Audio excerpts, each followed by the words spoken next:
Buenas noches. Doctor, buenas noches. Me indicas, si ya podemos empezar. Sí, sí, doctor. Pienso que ya podemos empezar. Ya estamos casi en un 100% de los compañeros. Eh, en tal caso, doctores, le presento con mis compañeros, Claro. compañeras. Bueno, muy buenas noches ya. Buenas noches con todas. En esta oportunidad, permítame presentarles al doctor Luis Cruzado. Es un médico especialista en medicina física y rehabilitación, que muy afectuosamente ha aceptado en brindarnos la charla, el darnos el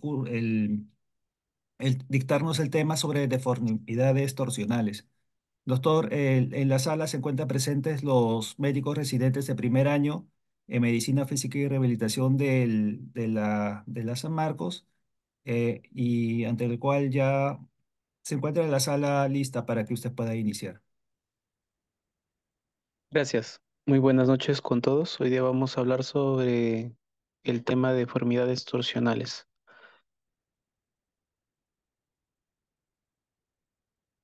Vamos a tratar estos puntos. Vamos a hacer una introducción acerca de los términos que vamos a usar en relación a poder describir estas alteraciones. Vamos a hablar de la torsión tibial, antepresión femoral y vamos a referirnos al tratamiento y vamos a tratar de establecer algunas conclusiones.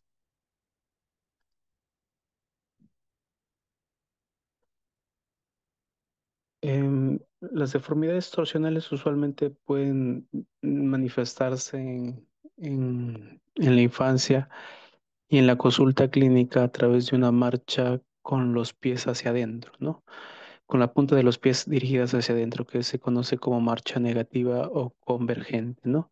Y es un motivo frecuente de consulta externa en el área ortopédica y en el área de rehabilitación, en este caso de posturales del Instituto de Rehabilitación, ¿no? Normalmente estas alteraciones de la marcha se deben a variaciones normales, ¿no? Del desarrollo de las extremidades de los niños, que usualmente en casi el más del 95% mejoran espontáneamente, ¿no? Y solo el menos del 1% de estas deformidades necesitan alguna corrección quirúrgica, ¿no? Entonces, ¿qué entendemos por torsión? Pues es una rotación, ¿no?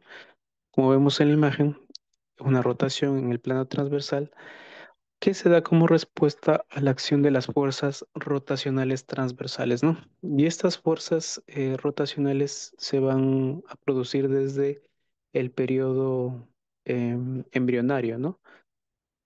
Donde se va a estar sometida a estas extremidades y se van a dar durante el desarrollo de las extremidades movimientos de rotación, ¿no?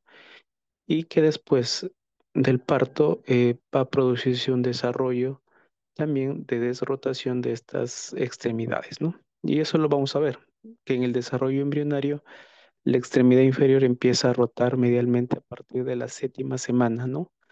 Para orientarse a la línea media, ¿no? Como lo vemos acá, ¿no? Entonces tenemos acá que hay una rotación hacia la línea media y en las extremidades superiores al contrario, ¿no? Una rotación hacia afuera, ¿no? Y eso se va a producir a partir de la séptima semana.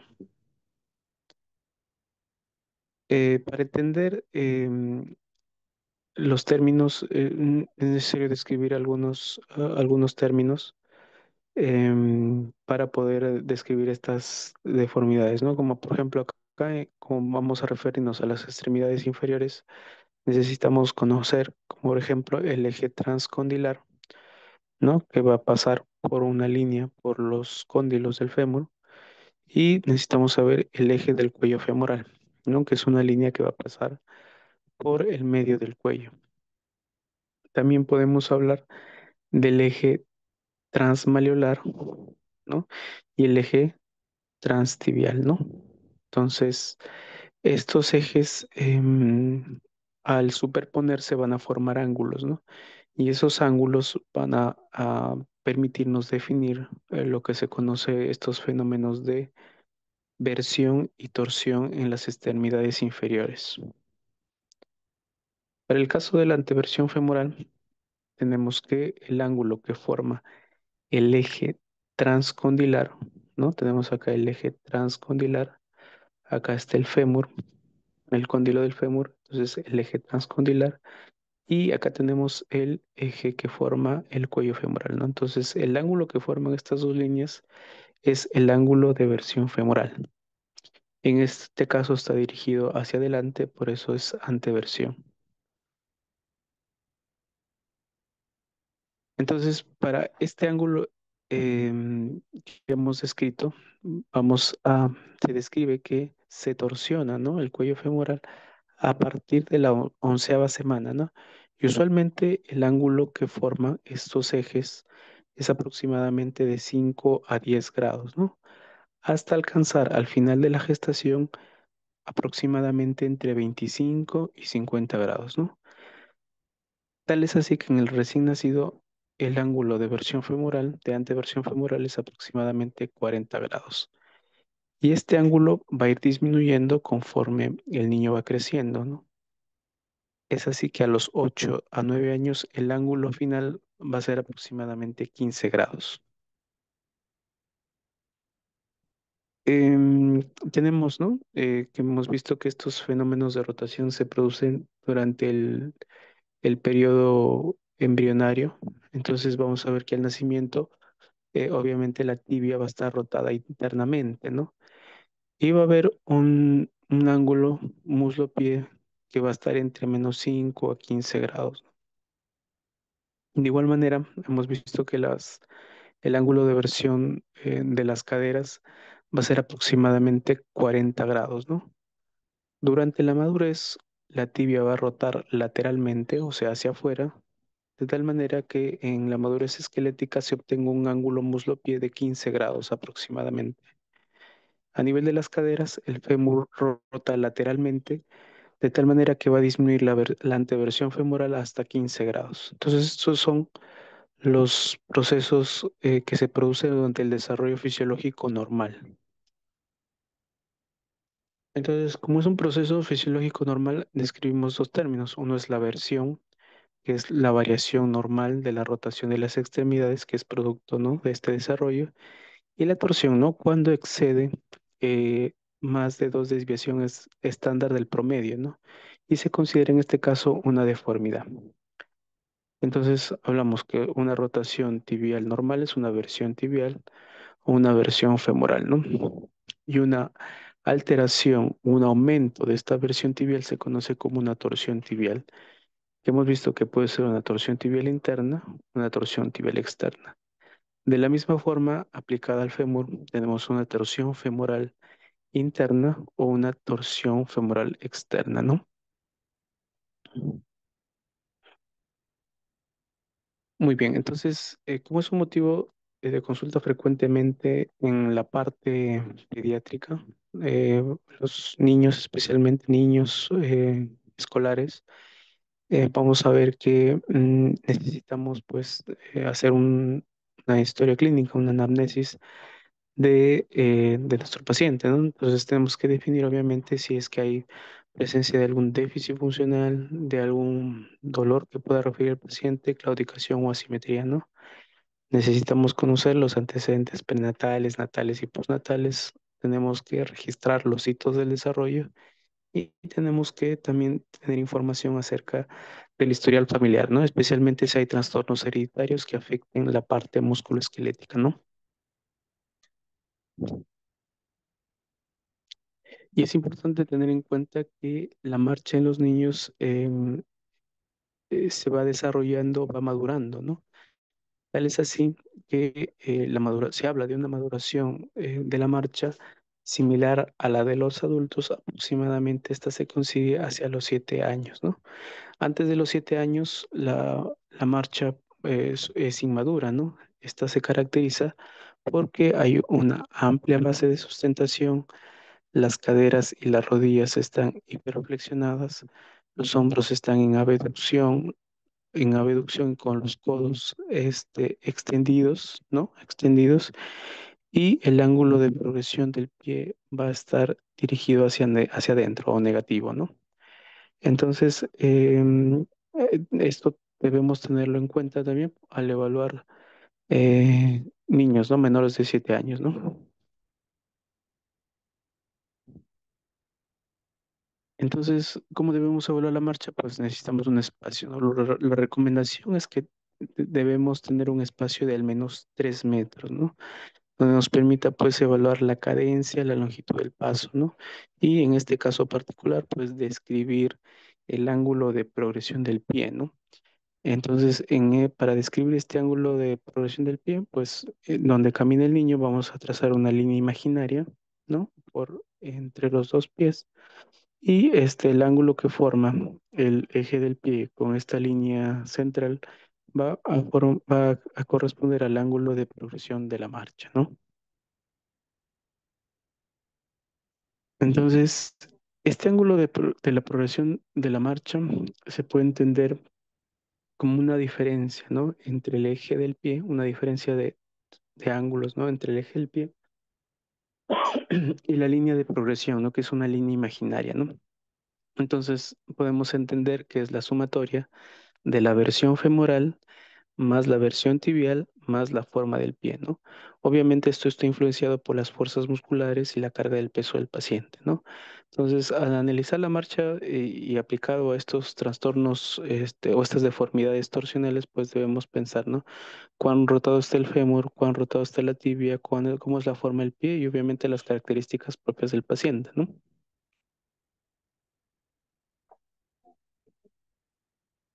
Bien, entonces, al evaluar la marcha y el ángulo de progresión, pues solo tenemos dos opciones, ¿no? Bueno, tres, ¿no? Una marcha hacia adentro, convergente o negativa, y una marcha hacia afuera, ¿no? Y también tenemos una marcha que puede ser similar a la línea imaginaria, ¿no? Que sería una marcha neutra.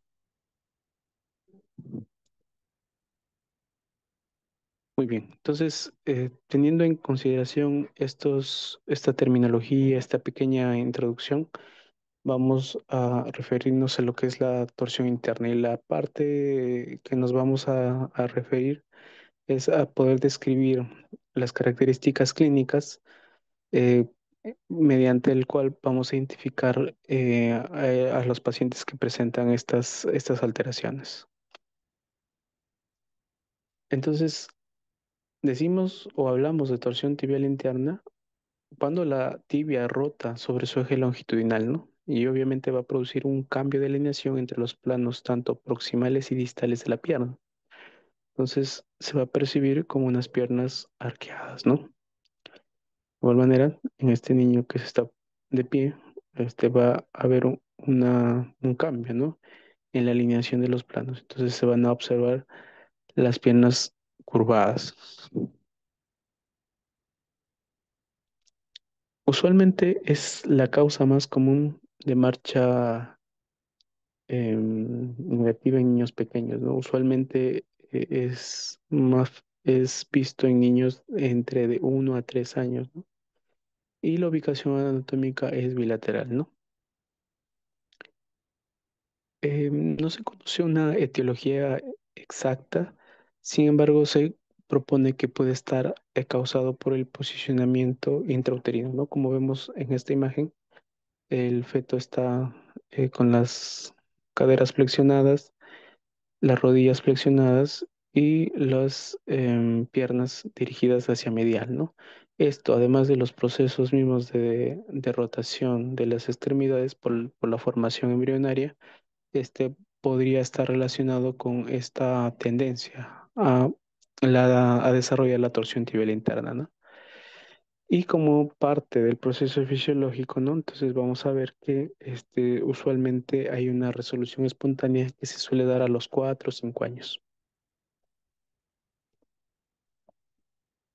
Entonces, ¿cómo hacemos el diagnóstico de esta torsión tibial interna? Vamos a ver que los pies en relación al eje de la pierna o de la tibia están dirigidos hacia adentro, ¿no? vamos a ver que es una marcha con torpeza, ¿no? El cual el paciente pierde la estabilidad y cuando le pedimos al paciente que camine en puntas de pies, em, la rótula se va hacia la parte, hacia el frente o externa, ¿no? Entonces también es una forma de poder identificar, ¿no? Pero verificamos el alineamiento de la pierna con el alineamiento del pie, ¿no? Que es la característica principal.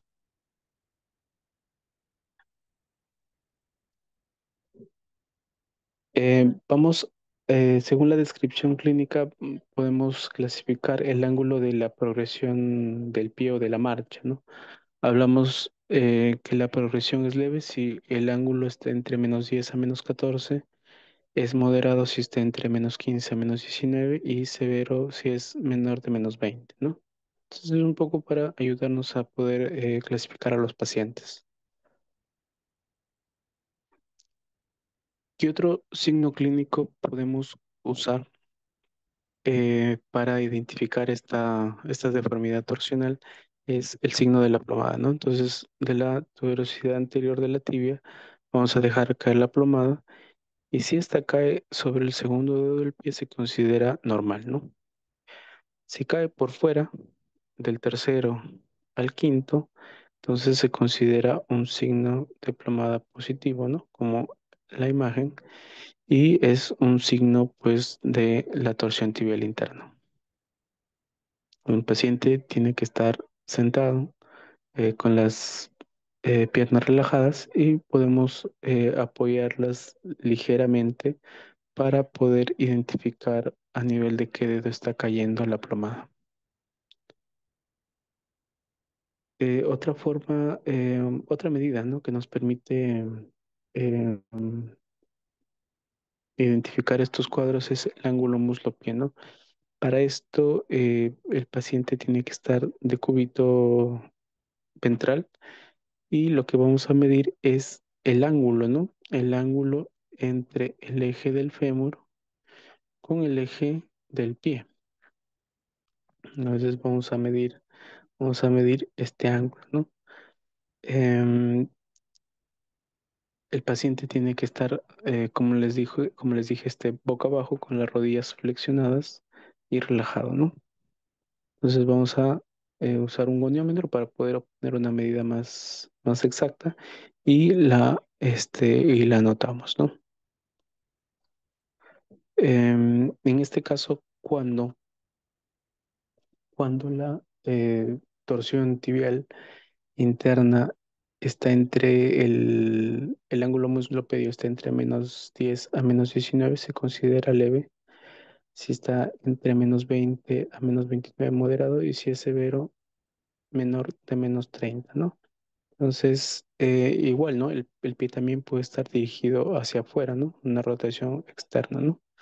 Pero para el caso de la torsión tibial interna se considera pues que el eje del pie está dirigido hacia adentro, ¿no?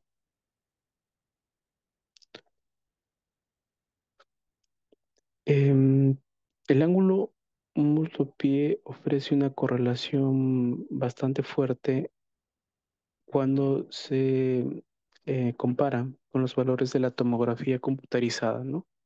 Entonces, en este estudio, pues se encontró una fuerte correlación, ¿no? Entre el ángulo muslo-pie medido, ¿no? Por goniometría y el ángulo de torsión tibial medido por tomografía, ¿no? Entonces es una medida importante que debemos realizar y nos permite también hacer el seguimiento y la evolución de los pacientes.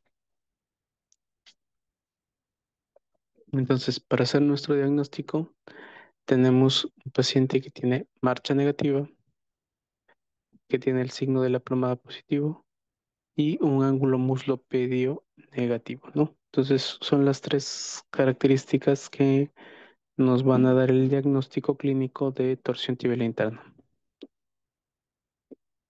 Es necesario complementar con un estudio de imágenes. No, porque la mayoría de los cuadros, según la revisión que hemos hecho, se resuelven espontáneamente. Entonces los estudios de imágenes como la tomografía, que sería el adecuado para medir con precisión este ángulo, estarían reservados para estudios prequirúrgicos, ¿no? Muy bien, ahora vamos a hablar sobre la anteversión femoral.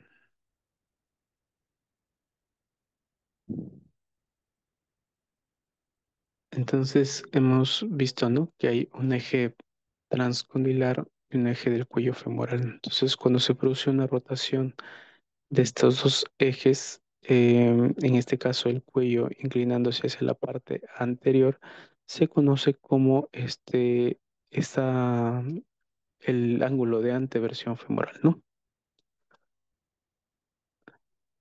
Y este ángulo de anteversión femoral hemos visto que va cambiando, ¿no? Desde el nacimiento, que aproximadamente es 50 grados, y va disminuyendo progresivamente hasta llegar a la edad adulta, que es de 10 a 15 grados, ¿no? Entonces acá en esta imagen vamos a ver, ¿no? Tenemos un eje transcondilar y un eje del cuello femoral aproximadamente, ¿no? Sería entre 30 a 40 grados, ¿no?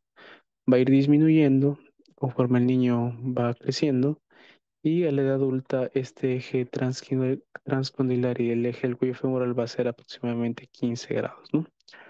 Entonces eso es parte del desarrollo fisiológico normal. Entonces esta anteversión fisiológica, si es excesiva, ¿no? Si es excesiva, sería una torsión, ¿no? Entonces el ángulo va a estar incrementado, y como mecanismo compensatorio, el pie va a estar dirigido hacia la parte, ¿dónde está? Hasta la parte interna, ¿no? Entonces va a realizar o va a hacer que el paciente haga una marcha hacia adentro, ¿no? Una marcha negativa. Entonces, esta es la explicación anatómica, ¿no? Por lo cual se ve el caminar con la punta dirigida hacia la parte medial, ¿no? O hacia el centro. Entonces, tenemos acá que usualmente estos trastornos se presentan entre los 3 y 6 años. Es más frecuente en las niñas que en los niños. Puede ser hereditario, y obviamente como un trastorno o parte de la evolución fisiológica normal debe ser bilateral, ¿no?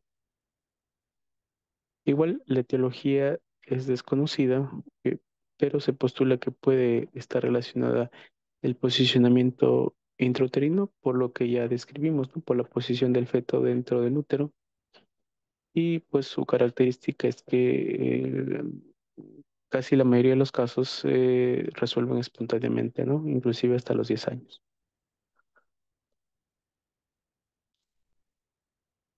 Entonces, ¿qué debemos observar en los niños que tienen anteversión femoral? Entonces, bueno, primero va a estar en este grupo etario, ¿no? De aproximadamente a partir de los 6 años, ¿no? Entonces, vamos a ver, ¿no? Que los pies están dirigidos hacia medial, pero también las rodillas, las rótulas están dirigidas hacia dentro, ¿no? Entonces, eso es importante porque nos permite diferenciarlo de la torsión tibial, en cual las rótulas están dirigidas hacia el centro o hacia la parte externa, ¿no? Entonces ahí hay una diferencia importante, ¿ya? Entonces, las rótulas se conocen, ¿no? Como rótulas viscas o que miran hacia adentro. Y para alinear las rótulas se puede lograr haciendo que el pie se dirija hacia afuera o externamente, ¿no? Entonces, esta posición va a equilibrarlas, va a poner las rótulas hacia adentro, ¿no? Por la anatomía y la posición de la cabeza del fémur con respecto al acetábulo, es más cómodo para los pacientes sentarse en esta posición, ¿no? Que es una posición de W. Entonces, lo que en realidad explica esta posición es que por la disposición anatómica del fémur y el acetábulo, el paciente es capaz de lograr esta posición porque así se lo permite, ¿no? Sin embargo, es cuestionable que esta posición pueda ser la causa de la anteversión femoral, ¿no? Entonces, por eso decimos que hay una preferencia por sentarse en la posición en W. Entonces, acá tenemos una marcha de progresión negativa.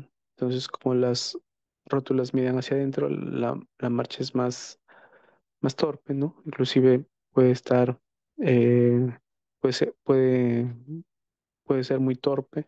Entonces, esto también puede presentarse en la mayoría de pacientes, ¿no? Entonces, dentro de las características clínicas, vamos a hacer la evaluación de las rotaciones de la cadera, que es la medida indirecta del ángulo de anteversión femoral, ¿no? Entonces, para medir las rotaciones de las caderas, el paciente tiene que estar en decúbito, ¿no? Decúbito ventral. Entonces, con las rodillas flexionadas, vamos a dirigir la extremidad hacia afuera y esto sería el ángulo de rotación interna, ¿no? Entonces, con la ayuda de un goniómetro, vamos a medir el ángulo, ¿no? De desplazamiento de la pierna desde este nivel, desde los 90 grados hasta la máxima rotación interna, ¿no? De cada lado. Y para evaluar la rotación externa nos vamos a dirigir, ¿no? De una posición de flexión de 90 grados y vamos a dirigirnos hacia la línea media. Entonces, este ángulo que forme va a ser el ángulo de rotación externa, ¿no? Entonces, en la anteversión femoral, la rotación interna va a estar aumentada, ¿no? Usualmente más de 80 grados. Y la rotación externa debe estar disminuida, ¿no? Usualmente menos de 20 grados, ¿no? Entonces acá el paciente está en decúbito ventral, la pierna, la rodilla está flexionada a 90 grados y si la extremidad se gira hacia afuera, entonces estamos evaluando la rotación interna, ¿no? Entonces ahí colocamos el goniómetro ubicando el brazo móvil en relación al eje de la pierna que se está desplazando y nos va a marcar pues el ángulo de rotación. Igual, de la misma forma, ¿no? Si queremos evaluar la rotación externa, el desplazamiento de la pierna va a ser hacia la línea media y el eje del goniómetro, el brazo móvil, va a acompañar a la pierna. Entonces ahí tenemos el eje de rotación externa. Y también podemos clasificar si el paciente tiene rotación anteversión femoral leve, moderada o severa. Vamos a ver si es grado leve, que la rotación interna usualmente está entre 70 y 60 grados y 80 grados, moderada de 80 a 90 y severo más de 90 grados, ¿no? Entonces acá el rango normal, el niño puede llegar hasta 70, ¿no? Entonces si supera de 70 a 80, hablamos de un grado leve, de 80 a 90, un grado moderado y más de 90 grados severo.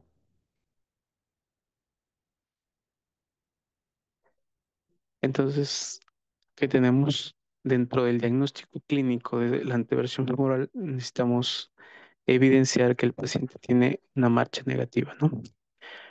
Que la rotación interna está aumentada y la rotación externa está disminuida. Va a haber casos en donde vamos a encontrar que tanto la rotación interna como la rotación externa están incrementadas, ¿no? Entonces, en esos casos podemos pensar que se trata de una hipermovilidad de las caderas o el paciente tiene el cuadro o el síndrome de hipermovilidad articular, ¿no? Generalizada, ¿no? Y para eso debemos nosotros extender nuestro examen clínico y hacer el puntaje de Bayton, ¿no? En el cual pues vamos a sumar, ¿no? Vamos a hacer la contabilización de los puntos, ¿no? Para ver si cumple los criterios de una hipermovilidad generalizada, localizada o periférica, ¿no?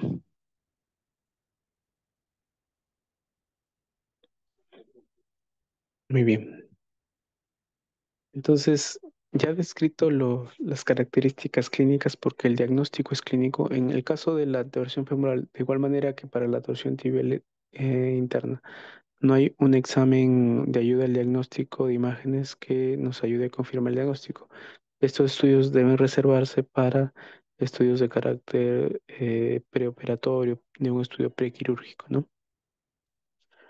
Muy bien. Entonces, el tratamiento, ¿no? El tratamiento, bueno, está conformado eh, por un enfoque conservador o quirúrgico, ¿no? En donde el enfoque conservador pues va a ser un poco de educar al paciente, poder identificar algunos signos de alarma que nos ayuden a descartar alguna otra condición física o neurológica y hacer los controles periódicos del paciente, ¿no? Y el quirúrgico, bueno, que está reservado para ese pequeño porcentaje de pacientes que persiste con estas alteraciones y está interfiriendo en en sus actividades de vida diaria, ¿no? Entonces, nuestros objetivos, ¿no? En este grupo de pacientes, obviamente, es mejorar la marcha, ¿no? Es corregir los desalineamientos en las extremidades inferiores de forma temprana y evitar y o prolongar la necesidad de una cirugía, ¿no?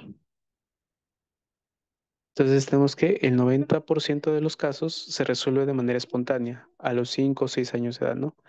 Y tenemos acá donde en el caso de la anteversión femoral la corrección espontánea es de 8 hasta los 10 años, ¿no? Como ya habíamos visto que se produce un desarrollo fisiológico normal, obviamente la intervención inicial va a ser pues evaluar, ¿no? Las características fisiológicas del paciente y descartar alguna alteración que sea unilateral o algún signo de alarma que indique no sea un tema neurológico o una displasia, ¿no? En ese caso, pues haremos la observación del paciente, daremos pautas de posturas o ejercicios y podemos sugerir algunos ejercicios de estiramiento, fortalecimiento, de tal manera de mejorar la higiene o el control postural, ¿no? Y es importante la educación a los padres, ¿no? Porque tienen que entender que es un proceso que va a ir evolucionando progresivamente em, y se va a mejorar espontáneamente, ¿no? Pero en el largo del tiempo, ¿no? Entonces, algunas recomendaciones, algunas quizás pueden tener alguna evidencia limitada, pero podemos sugerir algunas, ¿no? Por ejemplo, evitar dormir boca abajo, evitar sentarse de rodillas, aunque hemos visto que sentarse en esta posición es por la misma anatomía que tiene el paciente, ¿no? En todo caso, igual, no toda postura prolongada no es conveniente, debemos evitar que esto se produzca durante muchas horas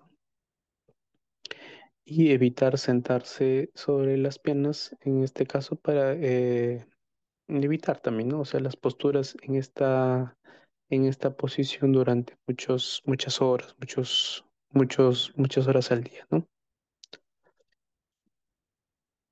Algunos ejercicios, como le digo, hay una limitación en cuanto a la evidencia, pero podemos a manera de ejercicios para casa sugerir al paciente, ¿no? Como por ejemplo caminar con las puntas de los pies hacia afuera.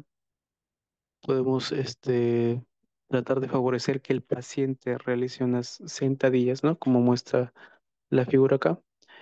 Ejercicios de tipo maratón, ¿no? El paciente alterna con una rodilla flexionada y la otra en el piso y favorecer esta posición que sería una posición de corrección de estas alteraciones, ¿no? Sin embargo, es importante mencionar que estas deformidades son óseas, ¿no? Entonces, que van a ir evolucionando de forma lenta durante un periodo de tiempo, ¿no? Entonces, un poco es el desarrollo fisiológico el que tiene más, desarrollo fisiológico no, el que tiene más peso en en este desarrollo de los niños, ¿no? Si hay que hacer una corrección de estas deformidades, el tratamiento es quirúrgico definitivamente, ¿no? Entonces, igual, la recomendación como a todos los grupos etarios, y especialmente a los niños, obviamente es recomendar la actividad física, ¿no? Con actividades que permitan favorecer ejercicios en cadena cinética cerrada que favorezcan la rotación externa de las caderas, de las piernas, ¿no? Y que sean ejercicios que puedan ser en algunos casos asistidos, ¿no? Por los padres o por un terapista, ¿no?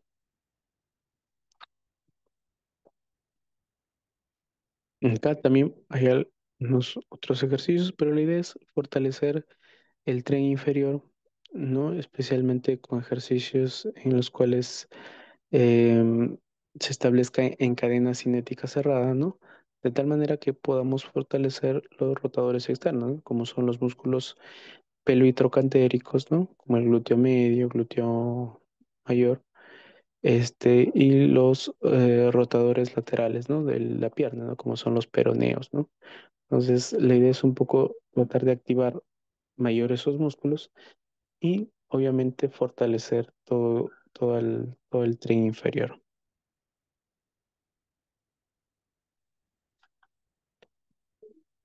¿Cuándo debemos derivar a cirugía, a traumatología ortopédica o cirugía?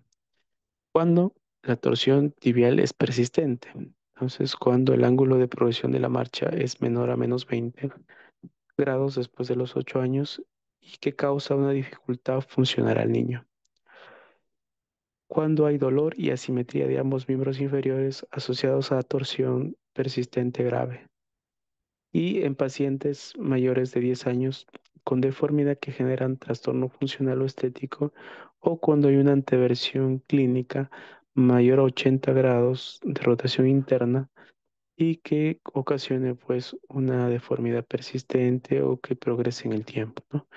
En esos casos deberíamos referir a cirugía, pero obviamente esto se va a dar en un porcentaje mínimo de los pacientes.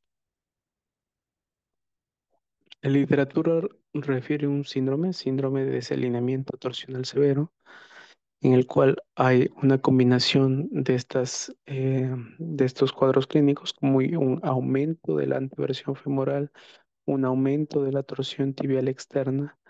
Las rótulas están mirando hacia adentro, rótulas viscas, hay inestabilidad rotuliana, hay un genuvalgo, genuvaro, los pies están pronados, están planos y obviamente esta alineación anómala, ¿no? Genuvaro, pies pronados, rótulas hacia adentro, va a ocasionar una inestabilidad rotuliana. Obviamente va a haber un dolor femoropatelar y una afectación del funcionamiento de la marcha, ¿no? Estos casos también deberían referirse a cirugía. Y bueno, la cirugía se debe realizar, ¿no? Al culminar la madurez esquelética, ¿no? Y consisten pues en osteotomías que van a desrotar el fémur y la tibia, ¿no? O la tibia.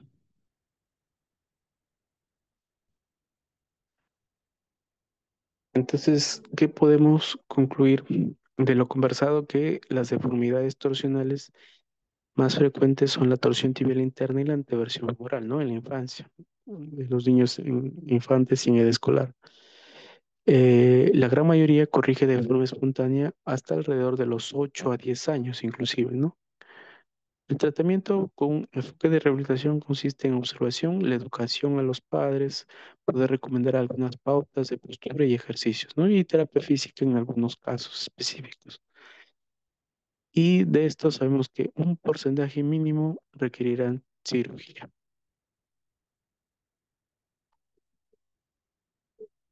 Muy bien, eso era lo que tenía para ustedes. Muchas gracias por su atención. Muchas gracias, doctor.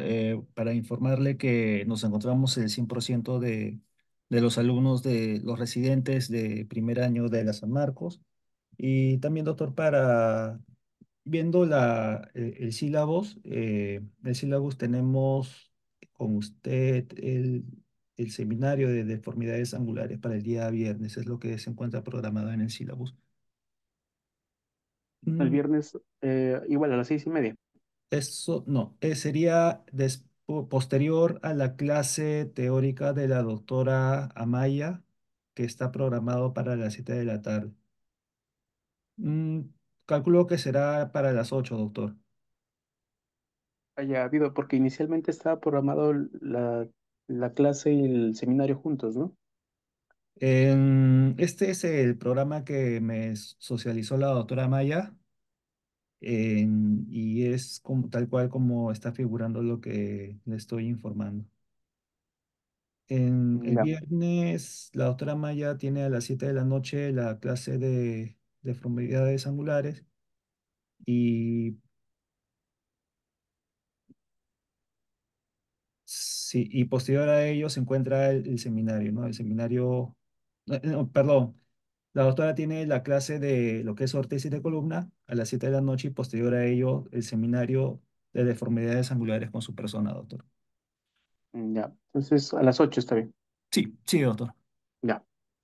Bueno, Doctor, si muy tienen agradecido. alguna pregunta o alguna duda,